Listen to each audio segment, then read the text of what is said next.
अग्निपथ योजना भी एक काला कानून है जिसने इन बच्चों को बेरोजगार कर दिया, इनके सपने को तोड़ दिया, इनके देश की सेवा करने के सपने को तोड़ दिया, जो 2019 से 22 के दौरान भर्ती हो चुके थे। लेकिन अचानक एक तुगलकी फरमान आता है मोदी जी का और कहते हैं कि आज से अग्निपथ और अग्निवीर सिर्फ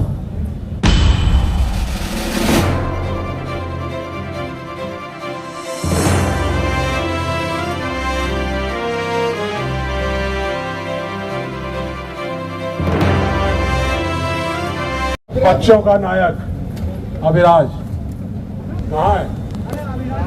आज आज आज अभिराज, हाँ ले लीजिए। सरकार वापस करेगी तो ठीक है, वरना सरकार को जाना पड़ेगा। यहाँ से अविश्वास मत पास कर दिया गया है जनमत से, जन संसद से, जंतर मंतर से। और कांग्रेस पार्टी के जननायक राहुल गांधी जी ने, हमारे न्याय पत्र ने ये फैसला किया है कि पहले हमारे अगर कांग्रेस पार्टी की और इंडिया गठबंधन की कांग्रेस पार्टी और इंडिया गठबंधन की सरकार बनती है तो पहले फैसलों में अग्निपथ योजना को बंद किया जाएगा और 1.5 लाख बच्चों को पेंडिंग भर्ती की ज्वाइनिंग दी जाएगी। लेकिन मोदी सरकार के ये जब तक हमने देखा 10 साल के अंदर कोई भी कानून वापिस तो नहीं लिया किसी कानून को छोड़। किसानों ने घुटने पे लाकर टेक दिया था उनको और किसानों के कानून उनको वापस करने पड़े, 3 काले कानून। ऐसे ही अग्निपथ योजना भी एक काला कानून है जिसने इन बच्चों को बेरोजगार कर दिया, इनके सपने को तोड़ दिया, इनके देश की सेवा करने के सपने को तोड़ दिया, जो 2019 से 22 के दौरान भर्ती हो चुके थे। लेकिन अचानक एक तुगलकी फरमान आता है मोदी जी का और कहते हैं कि आज से अग्निपथ और अग्निवीर सिर्फ रेगुलर सैनिक नहीं, और 1.5 लाख बच्चों को बेरोजगार कर दिया। हम इस आवाज को उठा रहे हैं, लगातार उठा रहे हैं और रेगुलर सैनिक इनको देने पड़ेंगे। देश की सुरक्षा का मामला है। देश जिस तरह से लोकसभा चुनावों के अंदर इस अग्निपथ स्कीम ने इनको 302 से लाकर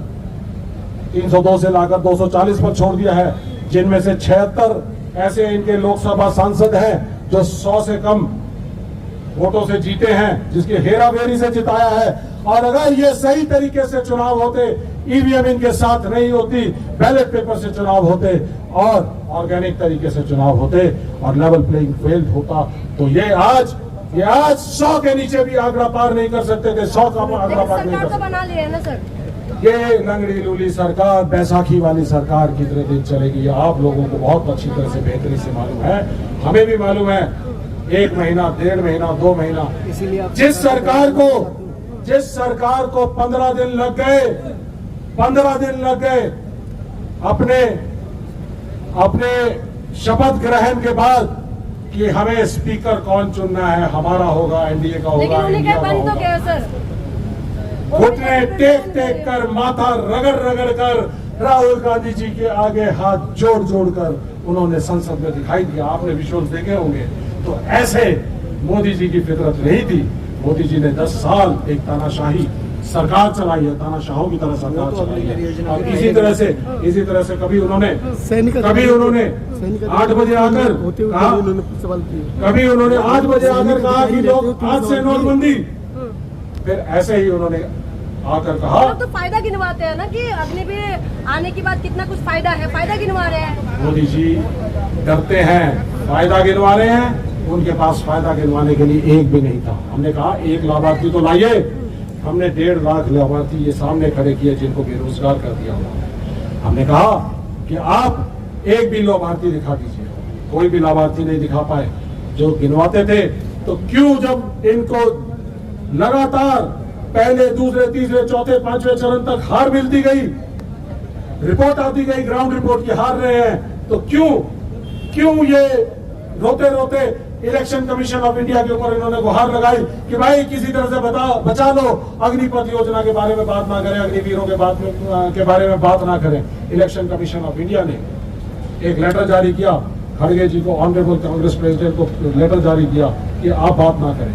लेकिन हमारे नेता जननायक राहुल गांधी जी ने, हमने प्रेस कॉन्फ्रेंस करके कहा कि अग्निपथ योजना देश के लिए घातक है। ये कोई सेना के ऑपरेशनल मामलों के बारे में बात नहीं है, ये एक पॉलिसी है और इस पॉलिसी को बनाना और अमेंड करना या कुछ भी करना ये संसद का काम है और ये संसद के मुद्दे हैं। इसलिए पेंडिंग भर्ती के बारे में भी और हम जो अग्निपथ योजना है उसको खत्म करने के बारे में भी बात करेंगे।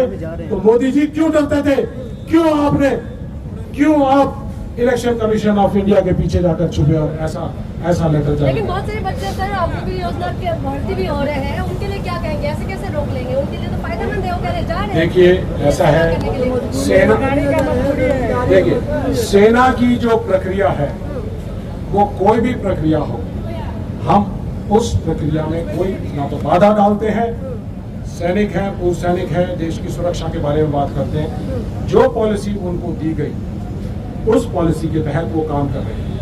तीनों चीफ ने कहा, जनरल नरवाने साहब ने कहा कि तीनों जैसे ही इसको लागू किया तो तीनों चीफ ने कहा कि ये हमारे लिए एक बहुत ही चौंका देने वाली स्कीम, एक फैसला आया था जिसके लिए हमारे कोई भी लोग तैयार नहीं थे, सेना तैयार। लेकिन जब सेना को नहीं चाहिए था तो आप ऐसी स्कीम क्यों लेके आए? दूसरी चीज कि जो अग्निवीर हैं, जो जिस तरह से अग्निवीरों के साथ का सिलेक्शन किया जा रहा है, 2019 से 22 के दौरान 75,000 हर साल भर्ती होने चाहिए थे, 4 साल भर्ती नहीं हुए, 3 लाख हमारी सेना कम हो गई। उसके बाद ये बच्चे 1.5 लाख बच्चे जो सिलेक्टेड थे वो बेरोजगार हो गए। आज स्थिति ऐसी आ गई है, सेना के अंदर तकरीबन 75,000 जो भर्ती होते थे अग्निवीर के अंदर, अग्निपथ योजना में इन्होंने 40,000 भर्ती करने शुरू किए। 30-35,000 का घाटा वहां हो गया, 5-10 हजार छोड़ के चले जाते हैं, 35,000 मात्र एक बैच के अंदर आ रहे हैं। तो आप ये लगा सकते हैं आज हमारी सेना 15 लाख से घटकर 11 लाख पहुंच चुकी है। और उसका नतीजा आप देख सकते हैं, जिस तरह से जैसे ही चुनाव हुआ, चुनाव के बाद आपने देखे जेएनके के अंदर लगातार जो आतंकी घटनाएं हैं वो बढ़ती चले जा रही हैं। सेनाओं की कमी है।